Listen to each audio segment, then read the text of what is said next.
అంటే ఇది స్టార్ట్ చేసిన తర్వాత అంటే మొదలైంది 5 years తర్వాత, కానీ దాని తర్వాత సార్ సినిమాలు ఒక 2-3 రిలీజ్ అయినాయి కదా పవన్ గారి సినిమాలు ఆల్రెడీ.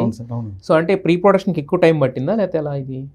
అవును సార్, కరెక్ట్. మధ్యలో మనకి ప్రీ ప్రొడక్షన్ చేసే టైంలో సార్ వచ్చి వేరే పిక్చర్స్ చేసేవాళ్ళు. సో మధ్యలో బ్రేక్ వచ్చినప్పుడు వేరే పిక్చర్స్ చేసేవాళ్ళు. సో అలాగూ మా టైంకి కరెక్ట్గా జాయిన్ అయ్యేవాళ్ళు. ఓకే, మీ టైంకి మీకు ఇచ్చేసి అదర్ దాన్ టైంలో వేరే సినిమాలు చేసుకున్నారు. అయితే రోజుకి 2 గంటలే షూట్ చేస్తున్నాను మొన్న చెప్పారు కదా, మార్నింగ్ టైంలో కూడా వచ్చి. సో మరి 2 గంటల్లో మీకు సరిపోయేదా, సెట్ అయ్యేదా? అంటే ఎన్ని సీన్లు అయ్యాయి రోజుకి అసలు మీకు? అలాగా సార్, ఒక రోజు సరిపోయే వర్క్ని సార్ రాకముందు ముందే డిజైన్ చేసి రిహర్సల్ చేసి పెట్టింటాం అందరు ఆర్టిస్టులది. ఒక 4 కెమెరాస్ రెడీగా ఉంటాయి.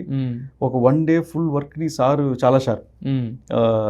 అది నిన్న ఒక 1 day బిఫోర్ చెప్పిన సీక్రెట్ మెమరీలో ఉంటుంది. 1 more ఉండేది కాదు, అంత ఫాస్ట్ కరెక్ట్గా చేస్తారు. So spot on.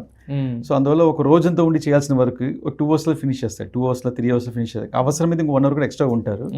సో నాకు అనిపించేది ఏంటంటే సార్ ఇక్కడ అక్కడ వెళ్ళి పని చేయాలి, ఆ టైంని మనం ఇక్కడ వేస్ట్ చేయకూడదు అనిపిస్తుంది. కానీ but sir give is full effect. Sir వెళ్ళిన తర్వాత నాకు ఇంకా టైం పడుతుంది, సీక్వెన్స్ ఫినిష్ చేసి ఈవినింగ్ పడుతుంది. ఫుల్ డే షూటింగ్ ఉంటుంది, ఎందుకంటే మిగతా వాళ్ళ reactions, counter shots, action blocks ఇవన్నీ తీసేవాడిని నేను. దాని నైట్ 9 అవుతుంది. సో ఎవ్రీడే 6 to 9 షూటింగ్, దాంట్లో సార్ 2-3 hours వచ్చాము. ఓకే, అంతే. మిగతా షూటింగ్ మీరు కంటిన్యూ ఉంటుంది. ఆ సీన్ అంటే ఇప్పుడు జనరల్ ఏం చేస్తారు, ఆర్టిస్ట్ వెయిటింగ్ లో ఉంటారు, అప్పుడప్పుడు పిలుస్తారు. బట్ అదే వెయిటింగ్ లేకుండా 3 hours కంటిన్యూ తీసాం అంతే. సో సార్ టైం కరెక్ట్గా ఉంది.